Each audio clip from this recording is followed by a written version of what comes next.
आज हम लोग का टॉपिक होगा संख्या पद्धति यानी नंबर सिस्टम। ठीक है,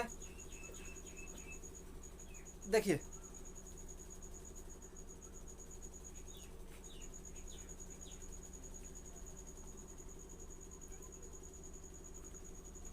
जो भी आप पढ़ रहे हैं ना उसको प्रैक्टिस करते रहिए, ठीक ना। प्रैक्टिस कीजिए और जितना प्रैक्टिस कीजिएगा उतना अपना है। कितना हो ये मायने नहीं रखता है कि आप कितना पढ़ रहे हैं, मायने ये सबसे ज़्यादा रखता है कि आप कितना प्रैक्टिस कर रहे हैं। ये मत मन में रखिएगा कि हम ये जान रहे हैं और इसको छोड़ दे, प्रैक्टिस नहीं। जो धोखा वही देता है जिसको आप जानते हैं, ठीक ना। तो अच्छे से पढ़िए और प्रैक्टिस कीजिए। चलिए, नंबर सिस्टम, संख्या पद्धति। चलिए, डेफिनेशन जानने से पहले कुछ हम लोग जान लेते हैं।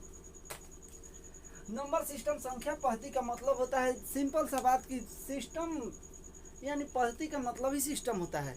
सिस्टम, आप किसी भी चीज़ को सिस्टम देखिएगा कि आप जब एक कमरे को सजाते हैं तो आप सिस्टम से कि उधर अलमीरा रखना है, इधर क्या रखना है, उधर क्या रखना है, ठीक है, उसका भी एक सिस्टम होता है। तो गिनती को भी सजाना एक सिस्टम है। अब नंबर का बात हुआ तो नंबर हम लोग सिंपल भाषा में भी, नंबर का बात हुआ तो नंबर हम लोग मतलब बोलचाल के भाषा में भी नंबर यूज करते हैं। जैसे मोबाइल का नंबर किसी से मांगते हैं तो नंबर वो आता कहाँ से, तो एक से लेकर यही 0 से लेकर 0 1 2 3 4 5 6 7 8 और 9, ये कितने डिजिट है, 10 डिजिट। 1 2 3 4 5 6 7 8 9 10 डिजिट है। इसी 10 गो संख्या से हमारा टोटल संख्या बनता है। आप कुछ भी लिख लीजिए, इसी 10 गो संख्या से आपका टोटल संख्या बनता है, ठीक ना। देखिए कितना आसान है। पहले चलिए अब देखते हैं कि इसको सजाया कैसे है। तो देखिए, प्राकृत संख्या पहला हम लोग पढ़ेंगे। प्राकृत संख्या, प्राकृत संख्या ये सब आप लोगों को 8 मतलब 6 7 से ही आप लोग पढ़ते आ रहे हैं, ठीक है। प्राकृत संख्या गिनती की संख्या को देखिएगा, याद रटना नहीं है। जिसको याद नहीं है उसको याद नहीं करना है। सुन लीजिए ये बात, किसी भी चीज को रटना नहीं है, एकदम आसान से। देखिए कैसे गिनती की संख्या को, देख बाबू, है एक व्यक्ति हो गया, है एगो व्यक्ति हो गया, है 2 गो व्यक्ति हो गया, है 3 गो व्यक्ति हो गया, है 4 गो, मानकर सपोज दैट इसको हम गिन सकते हैं। 1 2 3 4 5 6, कोई भी कितना हो भी बोका से बोका होगा ना, वो गिन लेगा कि इसको गिनते हैं 1 2 3 4 5 6। ऐसे ही गिनते चलेंगे जाएंगे 8 9 10 11 12, ठीक है। उसी को तो प्राकृत संख्या बोला जाता है। याद हो गया, इसी को बोला जाता है प्राकृत संख्या। तो क्या लिखेंगे, गिनती की संख्या को प्राकृत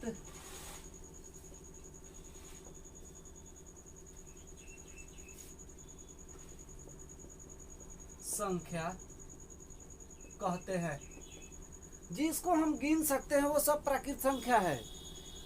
किसी भी चीज को व्यक्ति है ना, तो इसको 0 से, एक बात ध्यान में रखिएगा, 0 से नहीं गिनते हैं कि 0 1 2 3 4, ऐसे नहीं गिनते हैं। कहीं से शुरू करते हैं तो 1 से शुरू करते हैं। 1 2 3 4 5 6 7 8 9 10 11 12 13, ऐसे अनंत तक गिन सकते हैं, ठीक है। तो देखिए, तो सेम यही है प्राकृत संख्या। तो एग्जाम्पल में क्या होगा, 1 2 3 4 डैश डैश डैश, अनंत हम गिन सकते हैं, यानी इनफाइनाइट तक। देखिए कितना आसान है। उसके बाद आता है हमारा दूसरा नंबर संख्या पद्धति में। दूसरा नंबर हमारा आता है पूर्ण संख्या। पूर्ण संख्या। अब देखिए हम लोग गिनते हैं, हमारा नंबर होता है यानी डिजिट नंबर, ठीक ना। नंबर होता है हमारा 9 गो, 1 2 3 4 5 6 7 8 और 9, ठीक है। यानी नंबर जो होता है 9 गो। अब 10 कहाँ लिखते हैं, 11 कहाँ लिखते हैं, 100 कहाँ से लिखेंगे, इसमें 100 तक कहाँ से, यानी 100 तक कहाँ से लिखेंगे। तो इसमें क्या किया गया कि इसमें शून्य लगा दिया गया, यानी इसको देखा गया तो ये अभी अधूरा है, अधूरा है क्योंकि 9 तक तो होता नहीं है। तो इसमें क्या किया गया कि 0 लगा दिया गया, तो 0 का हुआ हमारा पूर्ण संख्या बन गया। तो पूर्ण संख्या यानी WHOLE, whole number, whole number पूर्ण संख्या बन गया। पूर्ण संख्या गिनती की संख्या में, देखिए रटना नहीं है, समझना है, ठीक ना। गिनती की जो संख्या है, इसमें इसको पूरा करने के लिए हम लोग क्या करेंगे, इसके पहले शून्य लगा देंगे तो ये पूर्ण संख्या बन जाएगा। पूर्ण संख्या किसे कहते हैं, गिनती की संख्या को, गिनती की संख्या में, ध्यान से देखिएगा एकदम, देखिए कुछ भी पढ़िए अपने पढ़ाई पे 100% ईमानदारी से दीजिएगा ना, तो उसका सफलता बहुत अच्छा होता है, उसका कहीं भी रिजल्ट अच्छा होगा, ठीक है। और देखिए गिनती की संख्या में शून्य को सम्मिलित करने पर, गिनती की संख्या में शून्य को सम्मिलित करने पर पूर्ण संख्या बनता है, ठीक है।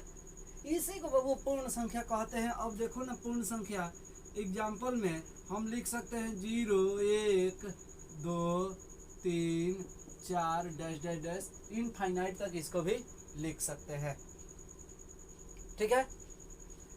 इतना तो याद हो गया होगा, ऐसे पढ़ो कि याद हो जाए, ठीक ना।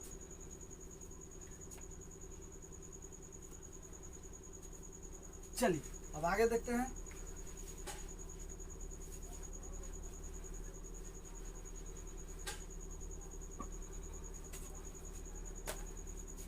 अब पूर्ण के बाद आता है तीसरा नंबर हमारा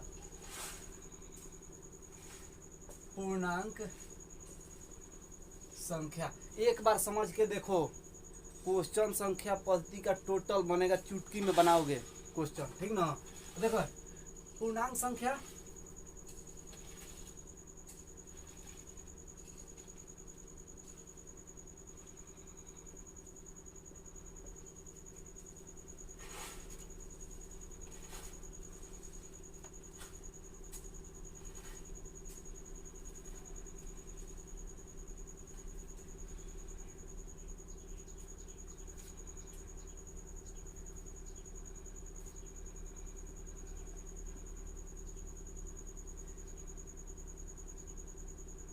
इंटीजर्स नंबर,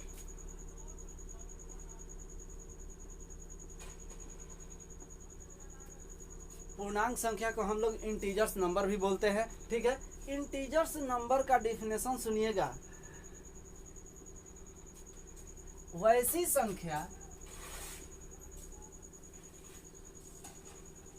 संख्या जिसमें धनात्मक तथा ऋणात्मक दोनों संख्याएं सम्मिलित हो।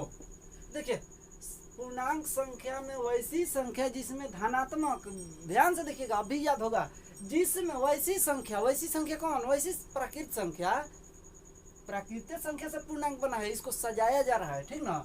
तो धनात्मक और क्या हो, ऋणात्मक।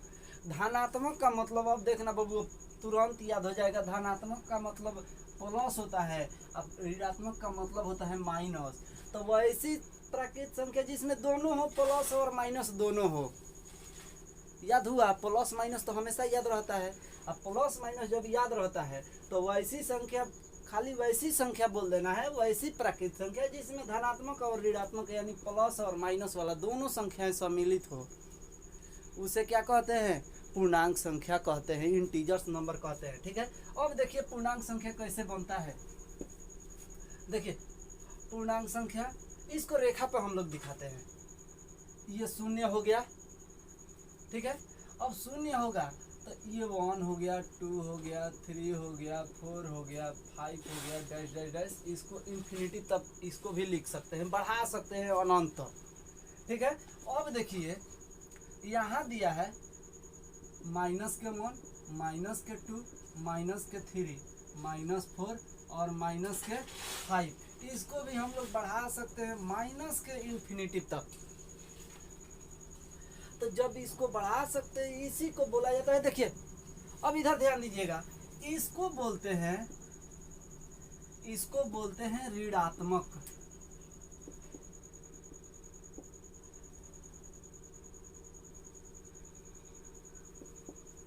इसको बोलते हैं धनात्मक। जो माइनस वाला है उसको ऋणात्मक बोलते हैं। ये ऋणात्मक का मतलब ही होता है माइनस। और जो प्लस वाला है इधर, उसको धनात्मक बोलते हैं, धनात्मक। और शून्य, ध्यान से देखिएगा, शून्य न तो ऋणात्मक है और न ही धनात्मक। शून्य को न ही ऋणात्मक में लिख सकते हैं और न ही धनात्मक में। ठीक है, क्योंकि देखिएगा इधर 0 + 0 करेंगे तो 0 ही होगा बराबर में। ध्यान से देखिएगा, 0 + 0 करेंगे तो 0 ही होगा, और 0 - 0 करेंगे तो बराबर 0 ही होगा।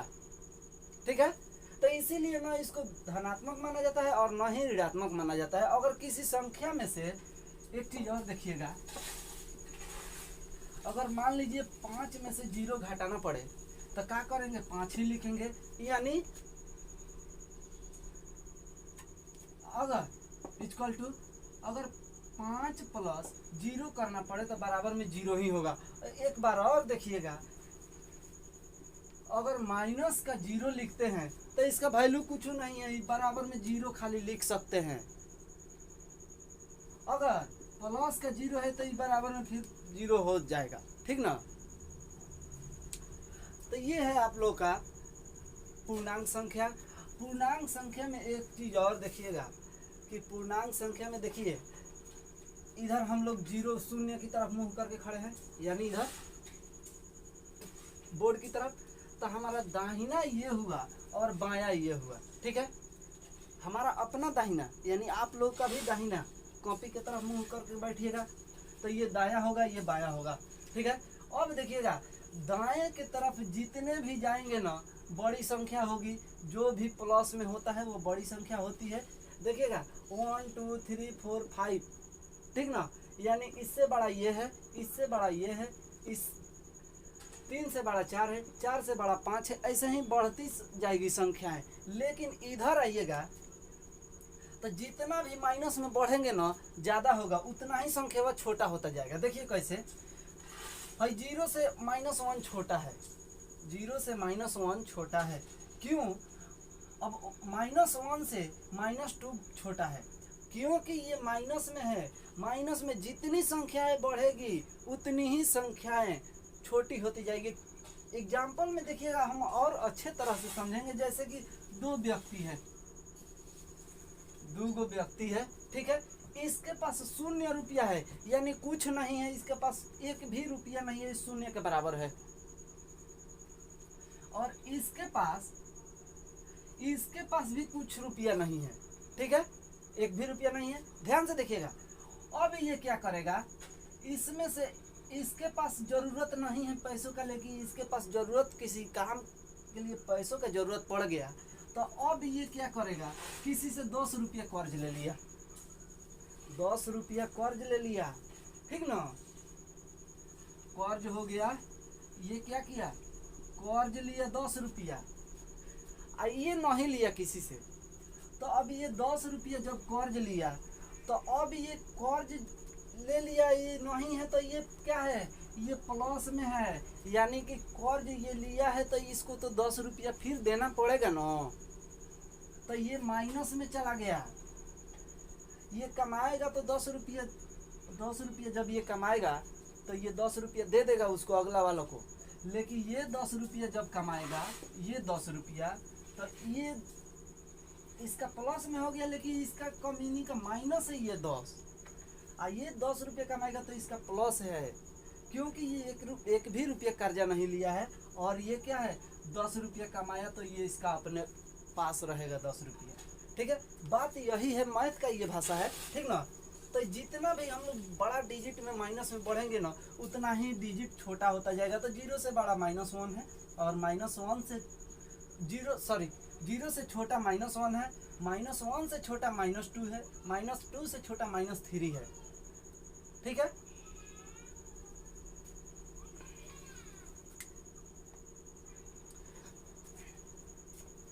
आगे हम लोग का है, चलिए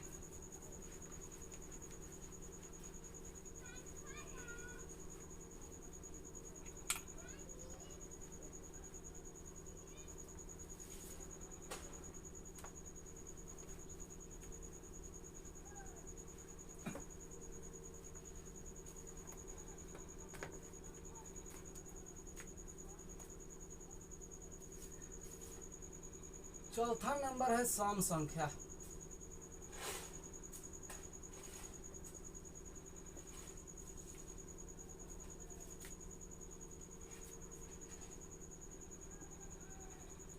इवन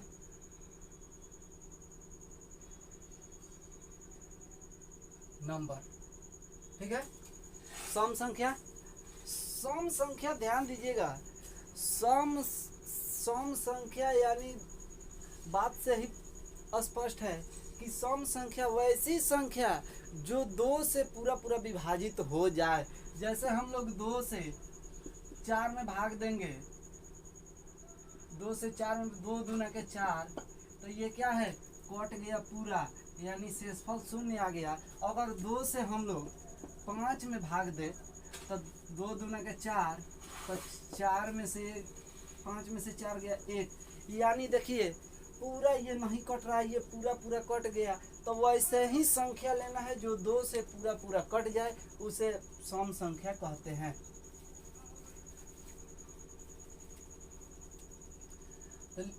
वैसी संख्या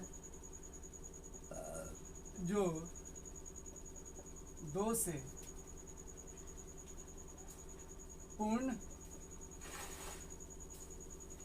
विभाजित हो, वैसी संख्या जो 2 से पूर्ण विभाजित हो उसे सम संख्या कहते हैं। एग्जाम्पल में 2, 4, 6, 8, 10 डैश डैश डैश, इसको भी इनफाइनाइट तक लिख सकते हैं।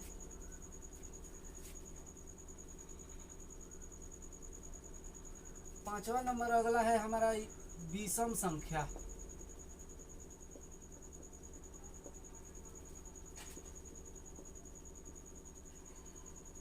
Odd number.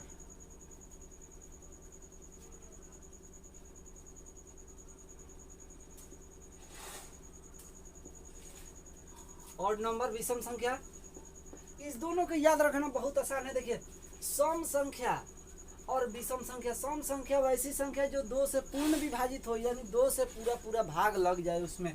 लेकिन विषम संख्या में वैसी संख्या जो 2 से पूरा विभाजित न लगे। सम संख्या जो 2 से पूरा कट जाए, वैसी संख्या इसमें रखना है जो 2 से पूरा विभाजित हो जाए। लेकिन विषम संख्या जो 2 से पूरा विभाजित न हो, वैसी संख्या जो 2 से पूर्ण विभाजित न हो। ठीक है, एग्जाम्पल में 2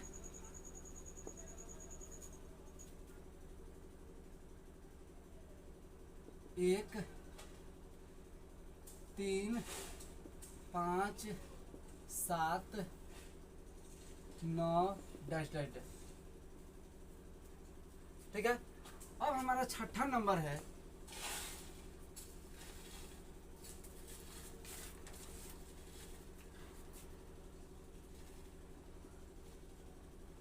भाज्य संख्या।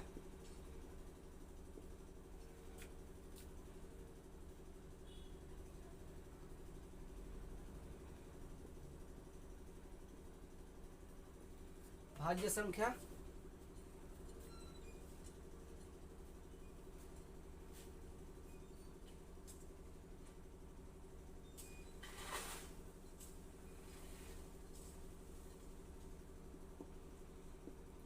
Composite number.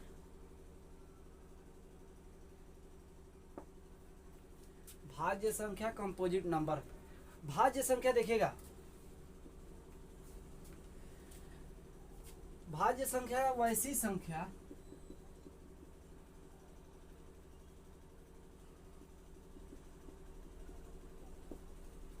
जो स्वयं और एक के अलावा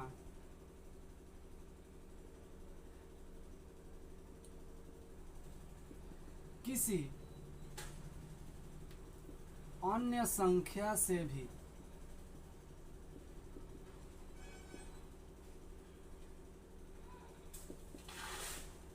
विभाजित हो। ठीक है, भाज्य संख्या कंपोजिट नंबर वैसी संख्या, वैसा प्राकृत संख्या लेना है जो स्वयं और एक, यानी स्वयं का मतलब कि अपने आप से, और एक के अलावा कोई भी संख्या अपने आप और एक से तो कटती है, हर हाल में कटेगी। ठीक है, उसके अलावा किसी अन्य संख्या से भी विभाजित हो। किसी अन्य एक और अन्य संख्या से, एक से ज्यादा भी हो सकता है लेकिन कम से कम एक और अन्य संख्या से भी विभाजित हो, उसे भाज्य संख्या कहते हैं। ठीक है, अब भाज्य संख्या देखिएगा एग्जाम्पल में कि हम लोग का दो भाज्य संख्या है, दो भाज्य संख्या नहीं है, क्योंकि इसमें क्या कह रहा है कि स्वयं और एक के अलावा, स्वयं और एक के अलावा किसी अन्य संख्या से विभाजित हो। तो स्वयं और एक के अलावा, इसमें देखिए एक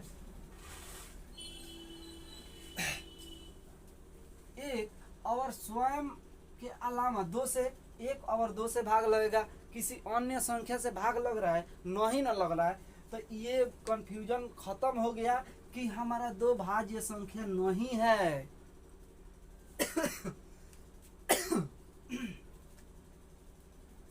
तो एग्जाम्पल हमारा होगा 4 6 8 9 10 12 14 15 डैश डैश डैश। ठीक है, अब देखिएगा 4 को जब हम लेंगे, 4 को, इस 4 को, तो 4 देखिएगा, 4 हमारा ये है जो एक से कटेगा, एक से भाग लगेगा, 2 से लगेगा और 4 से लगेगा। 1 2 यानी स्वयं और एक, स्वयं और एक से भाग लग रहा है ना, उसके बाद किसी अन्य संख्या से, तो किसी अन्य संख्या से स्वयं और एक से, 4 है तो 4 से भाग लग रहा है और एक से भाग लग रहा है, तो और किसी अन्य संख्या, तो अन्य संख्या क्या है, 2 है, तो 2 से भी भाग लग रहा है, ये हमारा भाज्य संख्या है।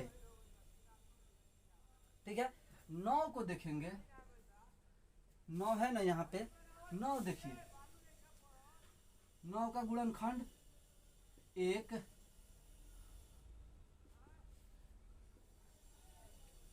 3 और 9, 1 3 और 9, स्वयं एक से तो लग रहा है, स्वयं और एक से लग रहा है, लेकिन इसके अलावा 3 से भी भाग लग रहा है, तो यह हमारा भाज्य संख्या है।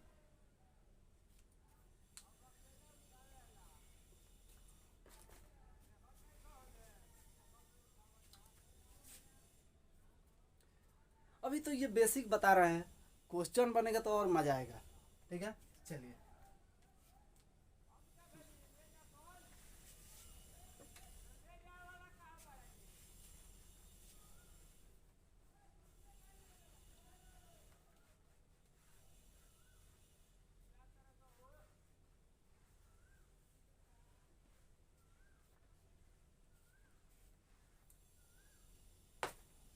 और बेसिक उस तरह से पढ़िए कि बेसिक का मतलब होता है बेस। बेस, किसी भी चीज का बेस। हम लोग घर का नींव देते हैं ना, घर का नींव, नींव, ठीक है। तो नींव से ही पता चल जाता है कि हम इस पे कितने मंजिला हम लोग खड़ा कर सकते हैं, घर बना सकते हैं। ठीक है, एक ताला दो ताला समझते हैं ना, उसी तरह नींव कमजोर रहेगा तो फिर घर मजबूत नहीं होगा, और नींव मजबूत रहेगा तो घर भी मजबूत खड़ा करते हैं। ठीक है, तो सेम उसी तरह पढ़ाई भी है। इसीलिए बेस मजबूत कीजिए कि क्वेश्चन अपने आप यानी खुद से हमसे काहे नहीं बनेगा। ये अपने आप में सवाल पैदा कीजिए, क्वेश्चन कीजिए अपने आप से कि हमसे काहे नहीं क्वेश्चन बनेगा। एकदम बनेगा, हर हाल में बनेगा।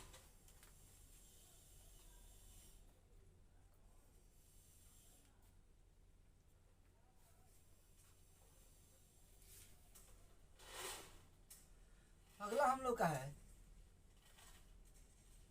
अभाज्य संख्या। अभाज्य संख्या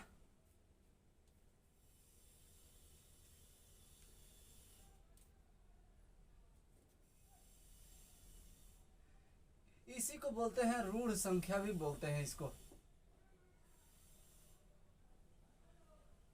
रूढ़ संख्या। अभाज्य संख्या को ही रूढ़ संख्या बोलते हैं।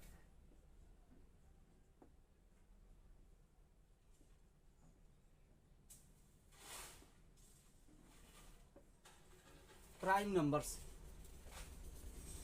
Prime numbers. तो देखिए भाज्य संख्या में हम लोग जाने थे कि वैसी संख्या जो भाज्य संख्या, वैसी संख्या जो स्वयं और एक के अलावा किसी अन्य संख्या से विभाजित हो उसे भाज्य संख्या कहते हैं। ठीक है, लेकिन अभाज्य संख्या किसे कहते हैं? तो देखिए वैसी संख्या जो स्वयं और एक के अलावा किसी अन्य संख्या से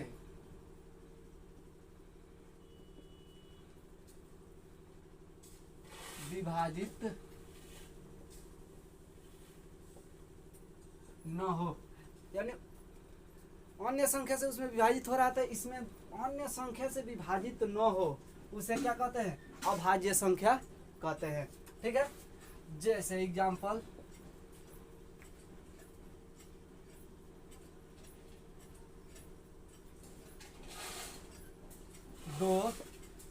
2 अभाज्य संख्या है क्योंकि 2 हमारा 1 और 2 के अलावा किसी अन्य संख्या से विभाजित नहीं होगा। तो 2 3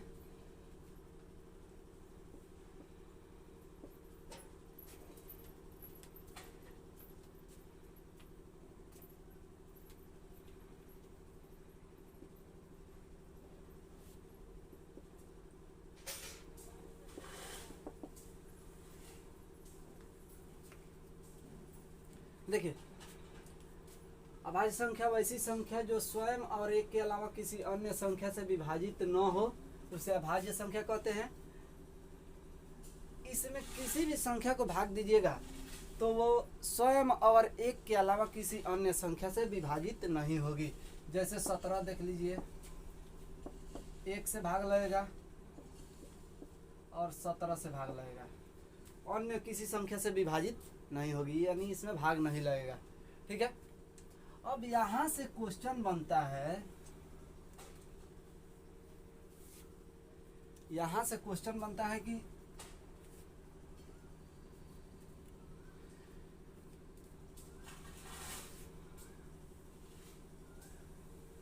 एक से 20 के, 1 से 20 तक सबसे छोटी अभाज्य संख्या, 1 से 20 तक सबसे छोटी अभाज्य संख्या, टोटल क्वेश्चन कराएंगे। ठीक है, जितना यहां से क्वेश्चन बनता है सब,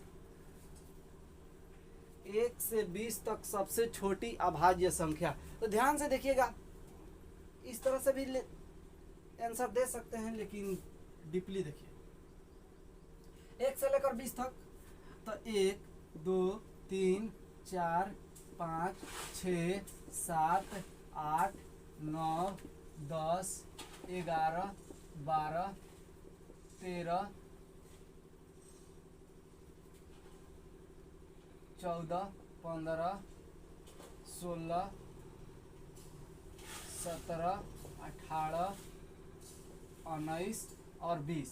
ठीक है, अब इसमें देखिएगा सब अभाज्य संख्या नहीं है, इसमें भाज्य संख्या भी है, लेकिन पूछा है कि 1 से लेकर 20 तक सबसे छोटी अभाज्य संख्या। तो इसमें देखेंगे अभाज्य संख्या कौन कौन है। 4 भाज्य है, 6 भाज्य है, 8 भाज्य है, 9 भाज्य है, 10 भाज्य है, 12 भाज्य है, लेकिन 2 अभाज्य है, 3 अभाज्य है। और स्पष्ट हो गया कि 2 के बाद जितना भी बढ़ेंगे 20 तक, तो 2 से बड़ा ही मिलेगा। यहाँ पर पूछा है कि सबसे छोटी अभाज्य संख्या, तो सबसे छोटी हमारा 1 से लेकर 20 तक अभाज्य संख्या 2 ही है। जो वैसी संख्या कौन है? 2 है, जो क्या है? 1 और स्वयं से विभाजित होगी, बाकी किसी संख्या से विभाजित नहीं होगी। अब पूछ देगा कि 1 से लेकर 10 तक सबसे बड़ी अभाज्य संख्या, 1 से लेकर 10 तक सबसे बड़ी अभाज्य संख्या। तो 1 से लेकर 10 तक सबसे बड़ी अभाज्य संख्या क्या है? 10 तो है नहीं, 9 भी नहीं है, 8 भी नहीं है, 7 है, तो वह संख्या 7 होगी। फिर क्वेश्चन पूछेगा भाज्य संख्या से। अब भाज्य संख्या पे आते हैं कि वह 1 से लेकर 20 तक सबसे छोटी भाज्य संख्या, भाज्य अभाज्य का यहाँ पे बात कर रहा था, लेकिन अब हम लोग भाज्य का बात कर रहे हैं। तो 1 से लेकर 10 तक सबसे छोटी भाज्य संख्या, तो सबसे छोटी भाज्य संख्या क्या है? 4 होगा सबसे छोटी भाज्य संख्या। ठीक है, उसके बाद क्वेश्चन बनेगा कि 1 से लेकर 10 तक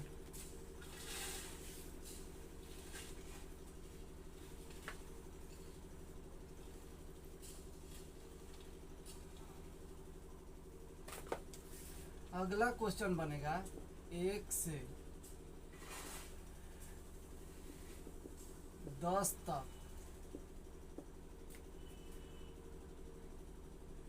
कितनी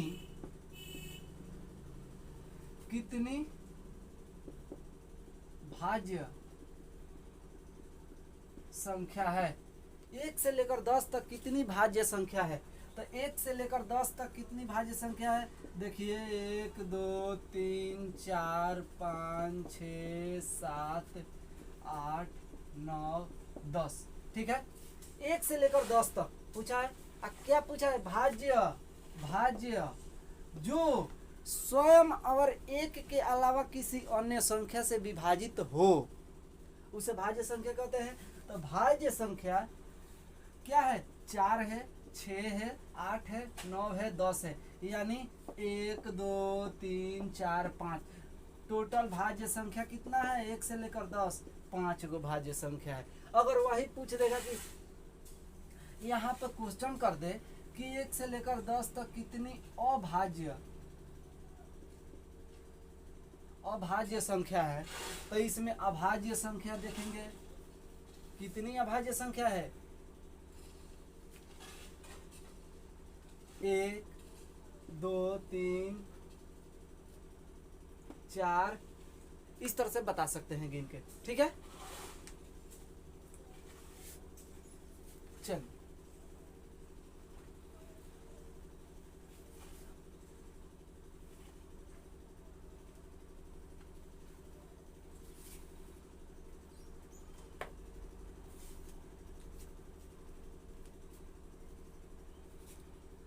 अगला नंबर है परिमेय संख्या।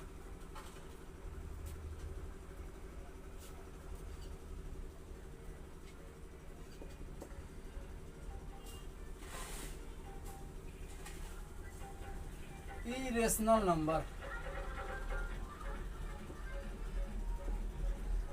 परिमेय संख्या इरेशनल नंबर। ठीक है, तो इरेशनल नंबर यानी परिमेय संख्या वैसी संख्या, देखिए समझ के याद कीजिए, वैसी संख्या जो स्वयं और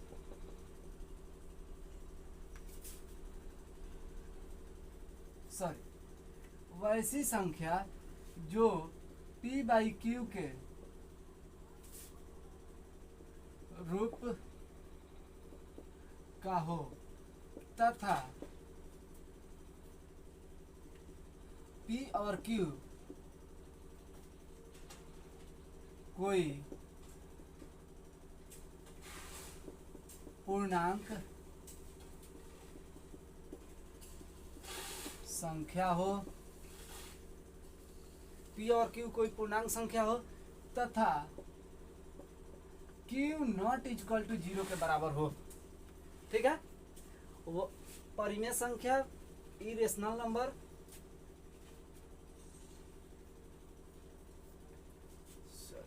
यहाँ पे रेशनल नंबर ना होगा, चलिए वैसी संख्या जो P बाई Q के रूप का हो तथा P और Q कोई पूर्णांक संख्या हो। पूर्णांक संख्या आप लोग पढ़ चुके हैं, बता चुके हैं। देखिए अब यहीं से समझना है, P और Q कोई पूर्णांक संख्या हो। अब पूर्णांक संख्या जिसमें धनात्मक और ऋणात्मक यानी प्लस और माइनस दोनों हो, तो यहाँ पे प्लस और माइनस कोई भी चिन्ह हो, कोई भी संख्या हो।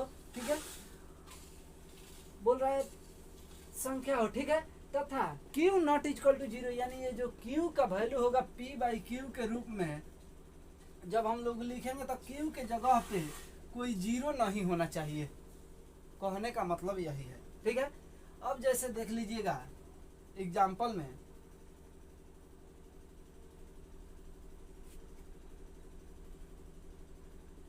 पाँच बट्टा 4, 6/1, 7/2, -4, 2, √4। अब देखिएगा √4 कैसे है परिमेय होगा, क्योंकि √4 का वर्गमूल हमारा 2 होता है। 4 का वर्गमूल 2 होता है। नोट में लिखिएगा, ये सब परिमेय संख्या है। ठीक है, नोट में एक चीज लिख लीजिएगा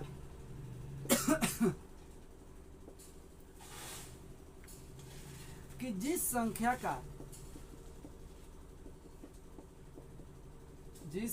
का वर्गमूल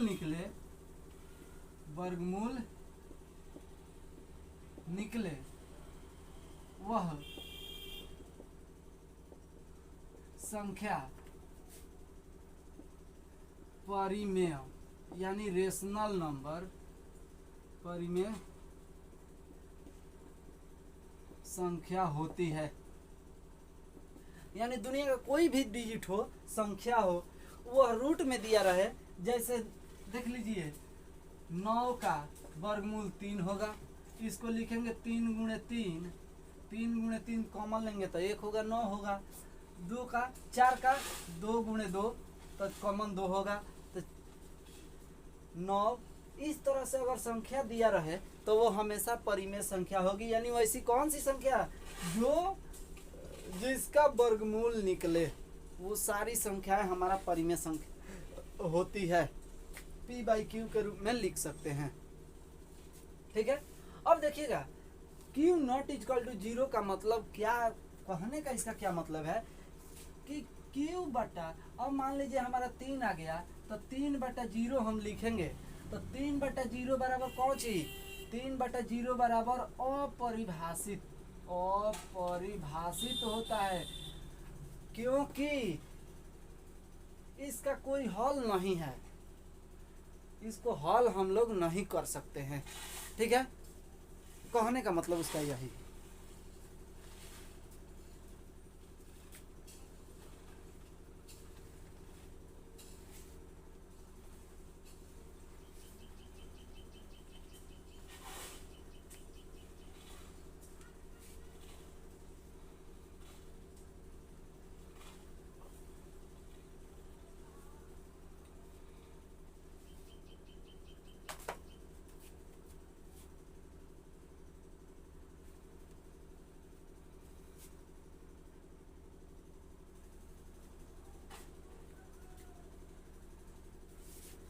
अगला है अपरिमेय संख्या।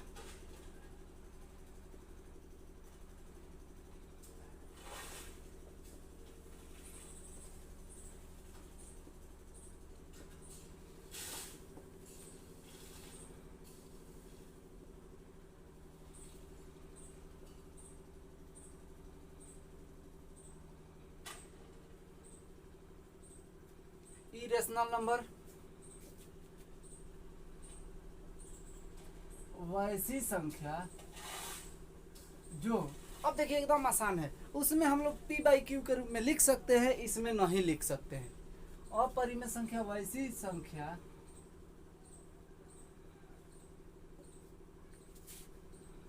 जो p बाई क्यू के रूप का न हो तथा p और q कोई पूर्णांक संख्या हो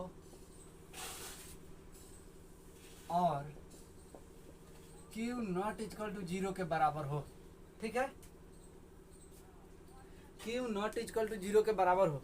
अब देखिएगा यहाँ पे कंफ्यूजन होता होगा आप लोग को कि वैसी संख्या जो p बाई क्यू के रूप का न हो तथा p और q कोई पूर्णांक संख्या हो, तो जब आप लोग का मन में चलता होगा कि p बाई क्यू के रूप में है ये नहीं है, तो हम लोग का पूर्णांक संख्या काहे लिए होगा, तो होगा क्योंकि देखिएगा एग्जाम्पल में, जैसे पहले समझ लीजिए, देखिएगा कि √3 है, ये वर्गमूल इसका निकलेगा नहीं ना निकलेगा, तो √1 में जो 3 लिखे हैं ये भी तो पूर्णांक संख्या से है, संख्या ही है, ये भी √5 ये भी संख्या ही है, पूर्णांक संख्या। अब इसको प्लस में लिखिए या माइनस में लिखिए। ठीक है, √7 माइनस के। ठीक है, तो ये सब परिमेय संख्या है।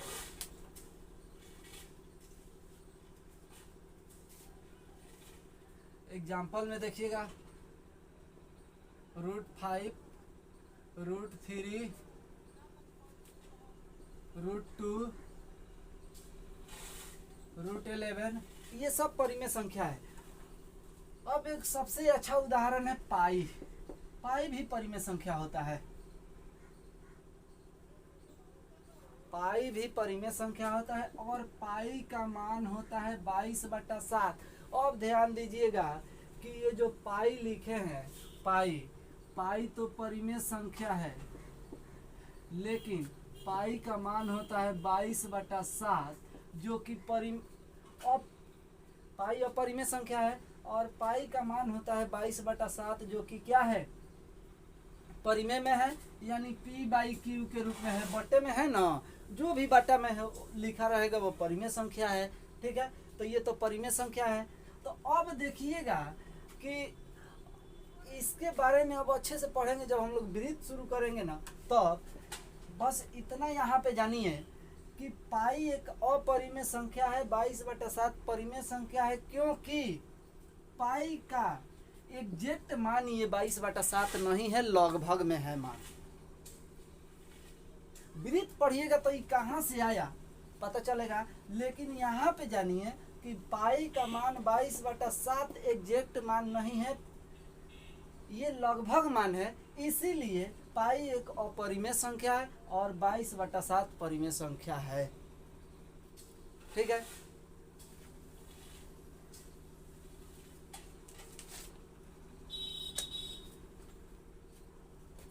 चलिए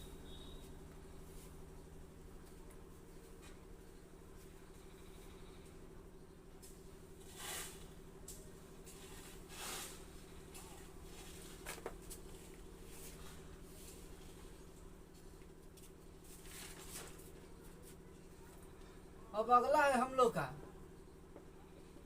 वास्तविक संख्या।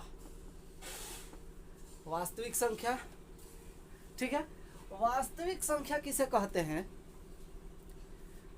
वास्तविक संख्या देखिए बड़ी आसान है, रटना नहीं है। वास्तविक संख्या उसे कहते हैं, सभी संख्याओं के समूह को वास्तविक संख्या कहते हैं।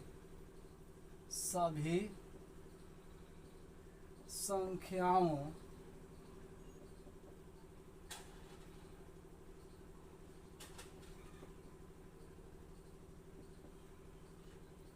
के समूह को वास्तविक संख्या कहते हैं। ठीक है, सभी संख्याओं के समूह